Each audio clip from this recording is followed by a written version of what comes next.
Mga idolo, sino ba naman ang hindi nakakakilala sa isa sa pinaka-respetadong aktor sa Pilipinas? Isang veteranong artista na ilang dekada nang humahanga ang publiko sa kanyang husay sa pag-arte. Ngunit lingid sa akalaman ng marami, dumaan pala siya sa matinding pagsubok sa kalusugan, kabilang na ang atake sa puso at iba pang seryosong karamdaman. Magpapatuloy pa kaya ang kanyang karera sa showbiz? Kumusta na nga ba ngayon si Pen Medina? Alamin natin sa video na ito. Kung trip mo po ang ganitong content, paiwan ng follow at pa-subscribe na din. Tara po, simulan na natin.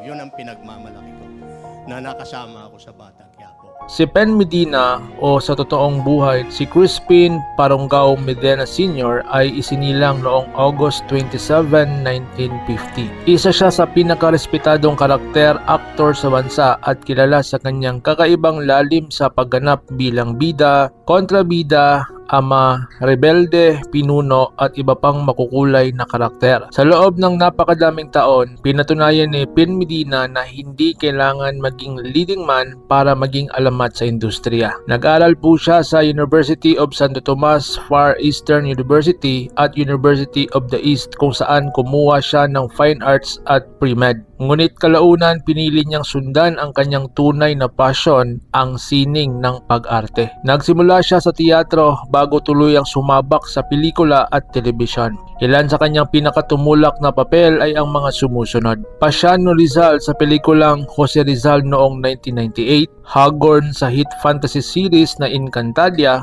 Dado sa critically acclaimed film na Moraami at mas bagong henerasyon bilang Marsing sa teleseryeng Batang Quiapo. Sa kanyang bawat proyekto, kitang-kita ang kanyang lalim at natural na pag-arte. Dahil dito, umani po siya ng maraming parangal na kung saan Best Supporting Actor para sa Moraami, Best Supporting Actor para sa 10,000 Hours, Best Actor para sa Layang Bilago, at Lifetime Achievement Awards mula sa PMPC Star Awards. Patunay lamang ito na si Pen Medina ay isa sa tunay na haligi ng Philippine entertainment industry. Pero bukod sa pagiging aktor, isa rin pala siyang mahusay na pintor. Noong 2025, matagumpay niyang binuksan ang kanyang kauna-unahang solo art exhibit na pinamagatang Paikot-Ikot Lang sa Gateway Gallery. At this year, inaabangan ng marami ang susunod pa niyang art projects. Ipinapakita lamang nito na ang talento ni Pen Medina ay hindi lang sa harap ng kamera. Sa kanyang personal na buhay, siya po ang patriarka ng kanilang pamilyang Medina sa showbiz. Ang kanyang mga anak na sina Ping Medina, Alex Medina,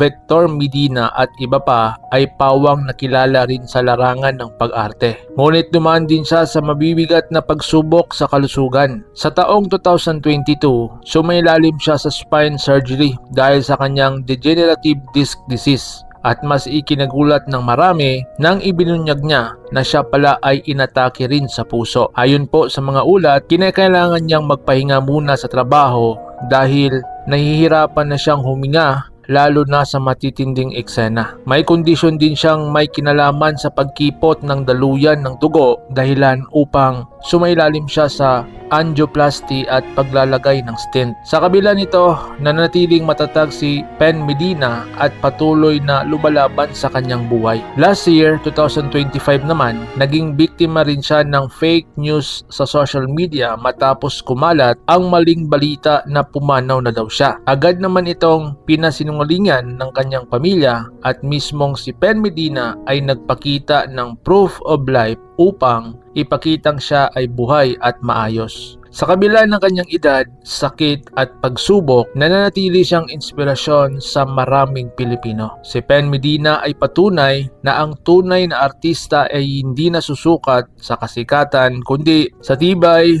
talento at dedikasyon.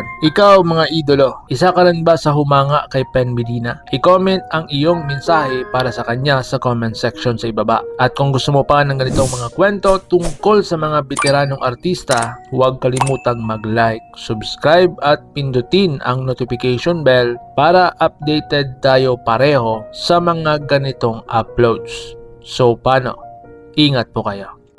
Yun ang pinagmamalaki ko, na nakasama ako sa Batang Quiapo kasi napaka-personal sa akin ng Batang Quiapo.